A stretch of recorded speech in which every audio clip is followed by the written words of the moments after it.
2025-26 அரசு தேர்விற்கான முக்கியமான வினாவிடைகள் உள்ள நம்ம இப்போ பார்க்க போகிறோம். ஓகேவா? உங்கள் ஃப்ரெண்ட்ஸ் அகாடமி. அதாவது இன்றைக்கி நம்ம பார்க்க போகிறது என்ன அப்படின்னு பார்த்திங்கன்னா, 6ஆம் வகுப்பு சமூக அறிவியலில் 2ஆம் பருவத்தில் உள்ள வரலாறு போர்ஷனில் இருக்குது. சரியா? வரலாற்று பகுதியில் குடித்தலையிலிருந்து பேரரசு அப்படின்னு சொல்லி ஒரு பாடம் பார்க்க போகிறோம்.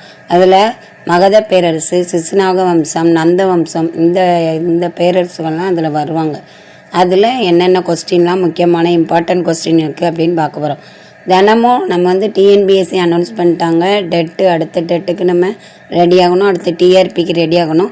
எல்லாத்துக்குமே இந்த வரலாறு என்ன செய்யும், யூஸ் ஆகும். அதனால் தினமும் ஒரு 2 மணி நேரம் படித்தா சக்ஸஸ் ஆகிடலாம். ஓகேவா?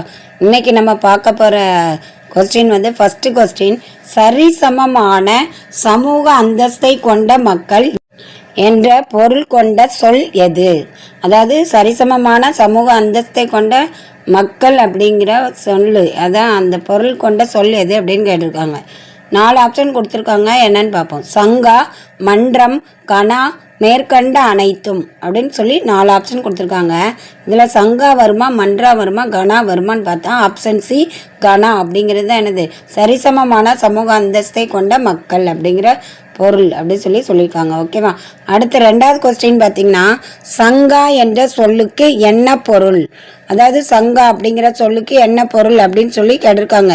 அதில் 4 ஆப்ஷன் கொடுத்துருக்காங்க. கணா, கனசங்கங்கள், மன்றம், அனைத்தும். இந்த 3 அடக்குன்னு ஒரு ஆன்சர் கொடுத்துருக்காங்க டியில். ஓகேவா? அப்போது சங்கா அப்படிங்கிறதுக்கு ஆப்ஷன் சி மன்றம். மன்றம் அப்படிங்கிறது தான் சங்கா என்ற சொல்லுக்கு பொருள் அப்படி சொல்லியிருக்காங்க. ஓகேவா? அடுத்து 3வது கொஸ்டின் பார்த்தீங்கன்னா, எந்த நூற்றாண்டில் வட இந்தியாவில் இருவகைப்பட்ட அரசுகள் செயல்பட்டன? அதாவது எந்த நூற்றாண்டில் வட இந்தியாவில் 2 வகைப்பட்ட அரசுகள் இருந்தன அப்படி சொல்லி கேட்டிருக்காங்க. அப்போ 7ஆம் நூற்றாண்டு, 8ஆம் நூற்றாண்டு, 6ஆம் நூற்றாண்டு, 3ஆம் நூற்றாண்டு.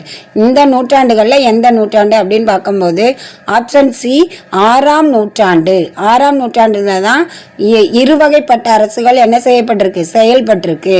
இருவகைப்பட்ட அரசுகள் செயல்பட்டிருக்கின்றன அப்படின்னு சொல்லப்பட்டிருக்கு. அடுத்து 4வது கொஸ்டின் பார்த்தீங்கன்னா, வட இந்தியாவின் இருவகைப்பட்ட அரசுகள் எவை? அந்த இருவகைப்பட்ட அரசுகள் எவை அப்படின்னு கேட்டிருக்காங்க.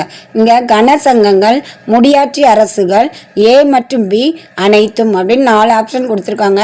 இதுல வட இந்தியாவில் இருவகைப்பட்ட அரசுகள் எது இருந்ததுன்னு நம்ம பார்க்க போறோம். கனசங்கங்கள், முடியாட்சி அரசுகள், இந்த 2மே வரும். அப்போ ஆப்ஷன் சி ஏ மற்றும் பி. ஓகேவா?